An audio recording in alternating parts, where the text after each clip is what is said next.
ಸಾಮಾನ್ಯನಾಗಿ ಅಸಾಮಾನ್ಯ ಸಾಧನೆ ತೋರಿ ಭೀಮಚರಿತೆಯನ್ನು ಸೃಷ್ಟಿಸಿದ ಈ ದಿನ ತನಗಿದ್ದ ಜಾತಿ ತಾರತಮ್ಯದ ಬೇಲಿಗಳನ್ನು ಮುರಿದು ಒಂದು ದೇಶದ ಭವಿಷ್ಯವನ್ನೇ ತಮ್ಮ ಬದುಕಾಗಿಸಿದ ಮಹಾನ್ ಚೇತನರಾದ ಡಾಕ್ಟರ್ ಬಿ.ಆರ್. ಅಂಬೇಡ್ಕರ್ ಅವರ ಜನ್ಮದಿನವಿಂದು.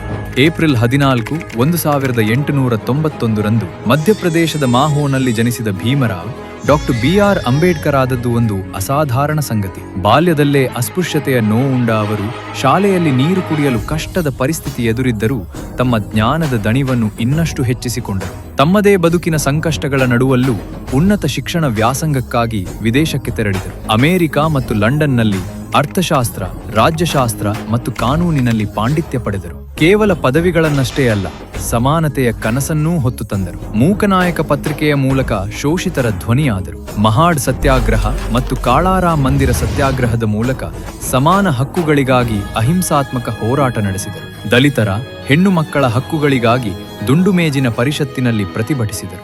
ಭಾರತಕ್ಕೆ ಸ್ವಾತಂತ್ರ್ಯ ಬಂದಾಗ ದೇಶದ ಮೊದಲ ಕಾನೂನು ಸಚಿವರಾದರು. ಸಂವಿಧಾನ ಕರಡು ಸಮಿತಿಯ ಅಧ್ಯಕ್ಷರಾಗಿ ಪ್ರಪಂಚದ ಅತಿದೊಡ್ಡ ಪ್ರಜಾಪ್ರಭುತ್ವಕ್ಕೆ ಭದ್ರ ಬುನಾದಿ ಹಾಕಿದ ಅವರು ಜಾತಿ, ಮತ, ಲಿಂಗಭೇದವಿಲ್ಲದೆ ಸಂವಿಧಾನದ ಮೂಲಕ ಎಲ್ಲರಿಗೂ ಸಮಾನತೆಯ ಮಂತ್ರವನ್ನು ಬೋಧಿಸಿದರು. ಜೀವನದ ಕೊನೆ ಕ್ಷಣಗಳಲ್ಲಿಯೂ ಅಹಿಂಸೆಯ ಹಾದಿಯಾದ ಬೌದ್ಧ ಧರ್ಮವನ್ನು ಸ್ವೀಕರಿಸುವ ಮೂಲಕ ಪ್ರೀತಿ ಮತ್ತು ಸ್ವಾತಂತ್ರ್ಯದ ಚಿಲುಮೆಯಾದರು. 1956 ಡಿಸೆಂಬರ್ 6 ನಮ್ಮನ್ನಗಲಿದ ಈ ಮಹಾನ್ ಚೇತನರು ವಿದ್ಯಾದೀಪ್ತಿಯಾಗಿ ಇಂದಿಗೂ ಮುನ್ನಡೆದಿದ್ದಾರೆ.